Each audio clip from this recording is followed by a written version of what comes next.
युधिष्ठिर को व्यास जी का उपदेश और इंद्र द्वारा अर्जुन की परीक्षा। वैशंपायन जी कहते हैं, जन्मेजय, पांडवों ने आगे बढ़कर वेद व्यास जी का स्वागत किया। उन्होंने व्यास जी को आसन पर बिठाकर विधि पूर्वक उनकी पूजा की। वेद व्यास जी ने धर्मराज युधिष्ठिर से कहा कि प्रिय युधिष्ठिर, मैं तुम्हारे मन की सब बात जानता हूँ, इसी से इस समय तुम्हारे पास आया हूँ। तुम्हारे हृदय में भीष्म, द्रोणाचार्य, कृपाचार्य, कर्ण, अश्वत्थामा और दुर्योधन आदि का जो भय है, उसका मैं शास्त्रोक्त रीति से विनाश करूंगा। तुम मेरा बतलाया हुआ उपाय करो, तुम्हारे मन का सारा दुख मिट जाएगा। ये कहकर वेद व्यास जी युधिष्ठिर को एकांत में ले गए और बोले, युधिष्ठिर, तुम मेरे शरणागत शिष्य हो, इसलिए मैं तुम्हें मूर्तिमान सिद्धि के समान प्रतिस्मृति नाम की विद्या देता हूँ। तुम ये विद्या अर्जुन को सिखा देना। इसके बल से वे तुम्हारा राज्य शत्रुओं के हाथ से छीन लेगा। अर्जुन तपस्या तथा पराक्रम के द्वारा देवताओं के दर्शन की योग्यता रखता है। ये नारायण का सहचर महातपस्वी ऋषि नर है, इसे कोई जीत नहीं सकता।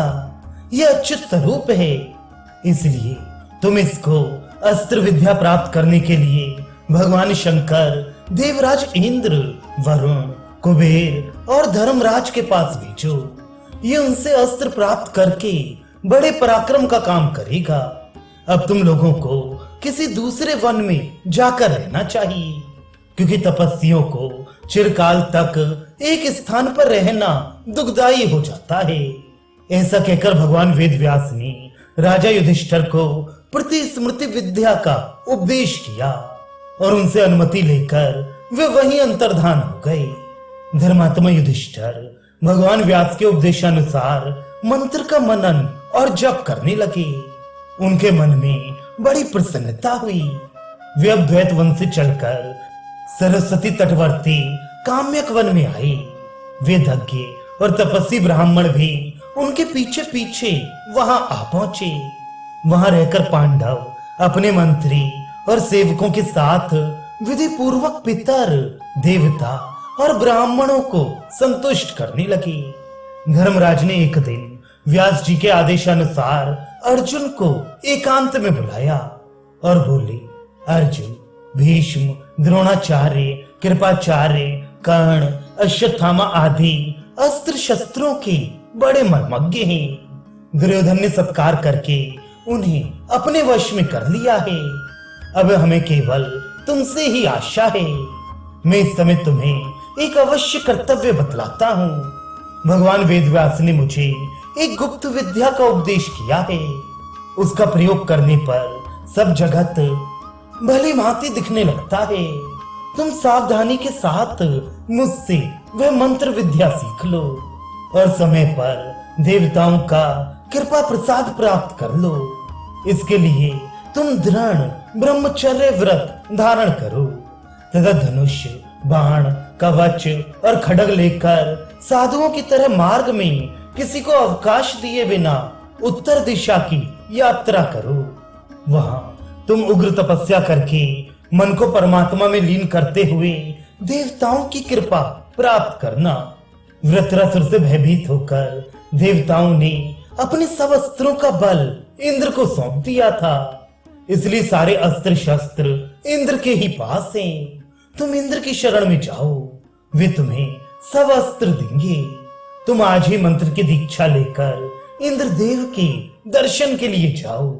धर्मराज ने संयमी अर्जुन को शास्त्र विधि के अनुसार व्रत कराकर गुप्त मंत्र सिखला दिया और इंद्रकील जाने की आज्ञा दे दी। अर्जुन गांडीव धनुष, अक्षय तरकस और कवच से सुसज्जित होकर चलने को तैयार हो गए। उस समय द्रौपदी ने अर्जुन के पास आकर कहा, वीर, पापी दुर्योधन ने भरी सभा में मुझे बहुत सी अनुचित बातें कही थीं। यद्यपि उनसे मुझे बहुत दुख हुआ था, फिर भी तुम्हारे वियोग का दुख तो उससे भी बड़ा है। परंतु हमारे सुख दुख के एकमात्र तुम ही सहारे हो। हम लोगों का जीना मरना, राज्य और ऐश्वर्य पाना तुम्हारे ही पुरुषार्थ पर अवलंबित है। इसलिए मैं तुम्हें जाने की सम्मति देती हूँ और भगवान तथा समस्त देवी देवताओं से तुम्हारे कल्याण की प्रार्थना करती हूँ। अर्जुन ने अपने भाइयों तथा पुरोहित धौम्य को दाहिने करके हाथ में गांडीव धनुष लेकर उत्तर दिशा की यात्रा की। परम पराक्रमी अर्जुन जब इंद्र का दर्शन कराने वाली विद्या से युक्त होकर मार्ग में चल रहे थे, तब सभी प्राणी उनका रास्ता छोड़कर दूर हट जाते। अर्जुन इतनी तेज चाल से चले कि एक ही दिन में पवित्र और देव सेवित हिमालय पर जा पहुंचे। तदनंतर वे गंधमादन पर्वत पर गए और बड़ी सावधानी के साथ रात दिन रास्ता काटते काटते इंद्रकील के समीप पहुंच गए। वहां उन्हें एक आवाज सुनाई पड़ी, खड़े हो जाओ। इधर उधर देखने पर मालूम हुआ कि एक वृक्ष की छाया में कोई तपस्वी बैठा हुआ है।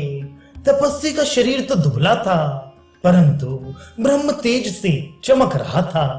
इस जटाधारी तपस्वी को देखकर अर्जुन खड़े हो गए। तपस्वी ने कहा, तुम धनुष बाण, कवच और तलवार धारण किए कौन हो? यहाँ आने का क्या प्रयोजन है? यहाँ शस्त्रों का कुछ काम नहीं। शांत स्वभाव तपस्वी रहते हैं, युद्ध होता नहीं, इसलिए तुम अपना धनुष फेंक दो। तपस्वी ने मुस्कुराकर कई बार यह बात कही, परंतु अर्जुन टस से मस नहीं हुए। उन्होंने शस्त्र न छोड़ने का निश्चय कर रखा था। अर्जुन को अविचल देखकर तपस्वी ने हंसते हुए कहा, अर्जुन मैं इंद्र हूं, तुम्हारी जो इच्छा हो मुझसे मांग लो।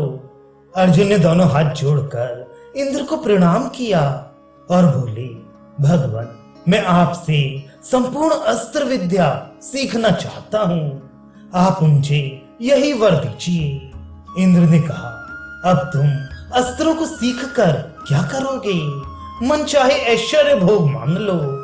अर्जुन ने कहा, मैं लोभ, काम, देवत्व, सुख अथवा ऐश्वर्य के लिए अपने भाइयों को वन में नहीं छोड़ सकता।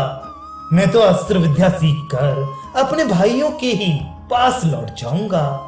इंद्र ने अर्जुन को समझाकर कहा, वीर जब तुम्हें भगवान शंकर का दर्शन होगा तब तुम्हें मैं सब दिव्य अस्त्र दे दूंगा। तुम उनके दर्शन के लिए प्रयत्न करो, उनके दर्शन से सिद्ध होकर तुम स्वर्ग में आओगे। ये कहकर इंद्र वहीं अंतर्धान हो गए।